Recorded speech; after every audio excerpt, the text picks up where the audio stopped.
again, I'm not a coach, so that's a decision that's been made, presumably by John Tripp or the budget or whatever else. So, look, it's like you said before, we could be looking back at the end of the season and we may not have a laugh about it, but we might think, oh, do you remember we had that show where we talked about this, that, the next thing after we get stuffed by Fife and look what happened.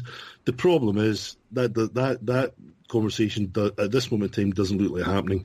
Hopefully it does. And you can only concentrate in the here and now and how we got to the here and now, and that's essentially all we've done in this show. Yeah. And it's a shame, because I know we're very, very critical of the club at times, and here's another one yet again, but I think most folk at least get the fact of where we're coming from here. We want this club to be successful, and when it's not, and when it is going through a bit of a bad period, okay, you don't want to be knee-jerk, but I'll be honest with you, there's not much that we've talked about tonight that hasn't been discussed before. It's including some discussed around the ring either. Exactly, and I would include some stuff that's been discussed for more than a season now in terms of the organisational side of things. So there's there's an awful lot of this which is nothing new, which hopefully is a further sign that hopefully these are things that are going to get sorted. And there's an awful lot of stuff getting discussed in the ring that we didn't talk about on here as well. So I wasn't going to get into that. Do you know Lee Baldwin might not have a club? Things are getting that bad. And Dave Taylor tweeted in to remind us that Lee Baldwin might be free. We have a cluster of people: David Horn, Andy Donnelly, Leslie at Mac4 Leslie, Andrew Surgeon or Stuart Thomas, Ian Clanfan 1983, Graham Orr again, Pete PMK 1967, all lamenting the performance. Jamie at Beard Fraggle, he's going on, this was not the result we expected. For me, this is a clan rebuild year. Fans begged for change, got it, so expected bumps in the road. I am not in any way saying we can't be happy with the performance result, but there needs to be context. The only context for me, as we talked about earlier on, is we've got a new coach.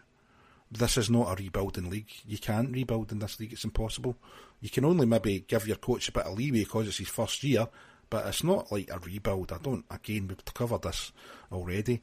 Jamie McIsaac, Ginger Paul said he'd rather get a filling in every tooth without anaesthetic than having watched that. He's bemoaning Hallis as well. Jamie McIsaac, as I said, he was talking about the butt thing with the stick. Quite enjoying some of the Flyers fans singing Finity's Purple Army. I quite like that myself. It's not like them to be funny or to have more than one song. To have more than one song apart from Let's Go Shot. I don't want to hear Let's Go Shot once. Maybe they're listening. Scott Darroch. We'll finish it off with Scott. It's the last one. Who should stay? Apart from the Brits, that is. Butts to go, according to him. How long before it's Tripp's fault? Just random thoughts in my head just now. Well, we've not singled out Cameron Butt as such, but we have said all the things that he said in one tweet. Is there anybody that's going to be their head on the block? Surely, as you said, if we have a bad weekend, you wouldn't be surprised if one or two did go. And how long before it's Tripp's fault? I think people are already starting to say, yeah, we like John Tripp, and I like John Tripp, but results are results, performances are performances. How long does he get? And personally, I think it'd be the wrong move just now.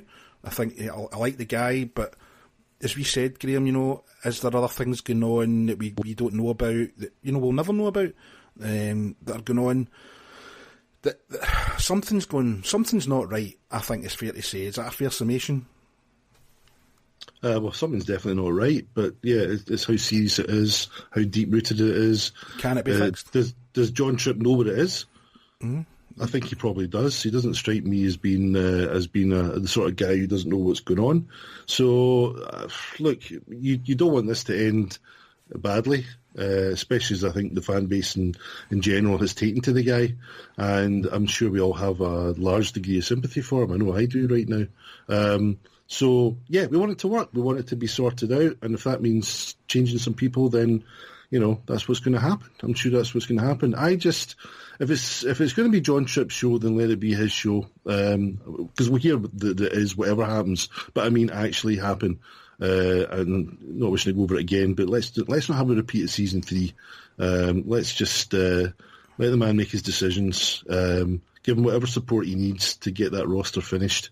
give him what budget he needs to get that roster finished. And if we're going to replace with quality as best we possibly can. Difficult to do at this time of year, but this. It's like I said, this club is in danger of regressing, and if it does, you'll be struggling to see a sellout again. So we need to get it right now. We've got it very, very wrong in recent months. I mean, as an organisation, so we need to start getting it right. So let's see what happens now. Yep, and to all our Canadian listeners, I think there's one of you. I think there's a few more, I don't know. Happy Thanksgiving today. We are doing this on Monday. And it's my birthday as well, so happy birthday to me. See, even this time out of my birthday to do this Blood Kid podcast. And dedication's what you need, I think somebody once said. And I think, given it was just me and you, Graham, tonight, for various different reasons, we've still managed to fill out a good hour and 15 minutes or something anyway. Listen, I could go longer. I bet you could. But I think that'll do us for tonight. So hopefully, next weekend or next Monday, Tuesday, we can come on and start talking some positive stuff. Because we want to talk positive, don't we? Absolutely.